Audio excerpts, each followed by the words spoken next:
To our update on the Israel-Hamas war, the Secretary General of the World Health Organization, Tedros Adhanom Ghebreyesus, says about 600 patients and medical staff have been forced to leave Gaza and their location is unknown. This comes as the U.S. Secretary of State, Antony Blinken, is insisting Palestinian civilians must be allowed to return home. But in Israel, Prime Minister Benjamin says the government is grappling with leaks of secret information within the cabinet. We have an update on the region war. As the U.S. Secretary of State Antony Blinken visits the Middle East for diplomatic solutions to the war between Israel and Hamas, fighting is still reportedly raging in Gaza. This is as he meets leaders from Qatar and Jordan. The Jordan Foreign Ministry said it has agreed with the U.S. on rejecting the forced displacement of Palestinians from the Gaza Strip.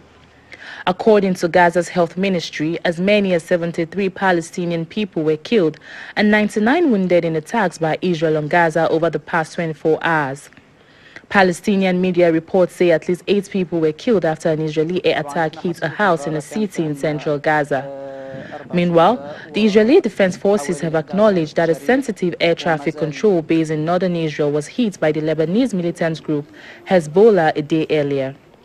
IDF chief spokesman Daniel Hagari says the incident is being investigated to prevent similar attacks.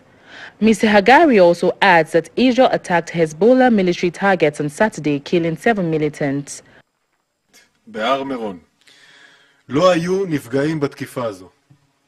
Israeli forces are also claiming to have killed 8,000 Hamas fighters in northern Gaza alone.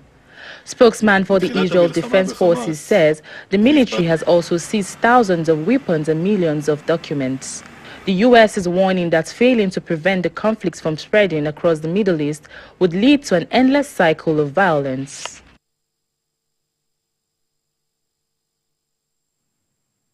And joining me now via Zoom from Washington, D.C. for an analysis of the war is President Emeritus Corporate Council on Africa, Stephen Hayes. Thank you for joining us on The World Now.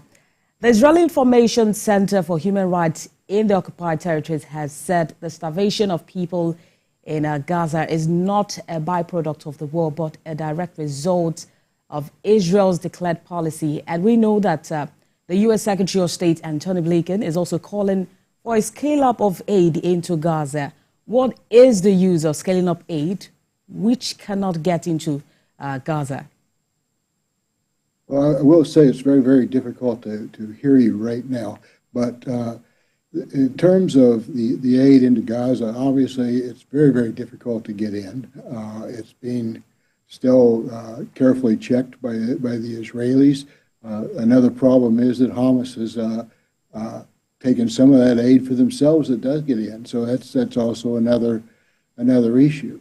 So the issue now is becoming what's going to happen to the people who are being moved into a tighter and tighter space, which is part of why the Secretary of State Blinken is making these trips.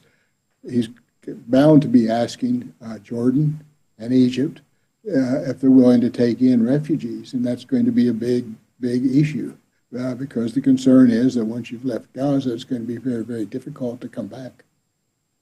Well, apart from the fact that the U.S. Secretary of State is insisting that Palestinians must, go back home, a UN report says about 90% of Gazan children under the age of 2, are malnourished. For the kids who manage, to survive this onslaught, what sort of future is there for them?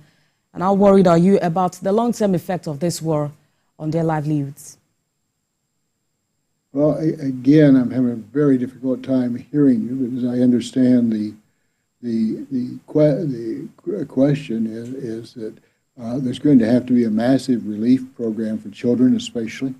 Again, among the Palestinians killed, the figure is 75% of women and children. You combine that with the claims by the Israelis of having killed 8,000 Hamas fighters, then the real number is 26,000 plus more, and I think that's going to be a higher number. I think what happens to children is going to be another major issue. A lot of children have lost their parents. They're the first ones to be suffering and most vulnerable to hunger. So again, I think that's got to be part of it, and certainly is going to be part of the negotiations behind the scenes. Mm. Well, I believe the situation now is dependent on diplomacy, and with different players, the war still continues. But who do you think is to blame for things not, turning out positively in the region? I think that, again, if I've heard the question correctly, I think the blame, there are no innocent parties in the negotiations in this. I would support President Abdullah from Jordan's statement that no progress is making everybody complicit in continuing the war.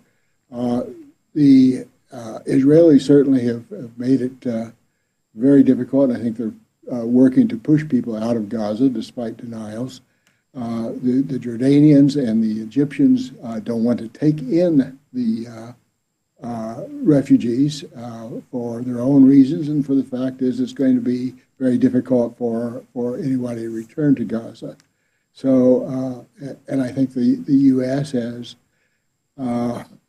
been in a very, very difficult position in part of its own making for its strong alliance with Israel. So it has some limited power in the negotiations, although it still has to be an invaluable interlocutor. Well, I'm hearing from President Emeritus, Corporate Council on Africa, Stephen Hayes. Thank you very much for taking the time to talk to us at this time. Thank you.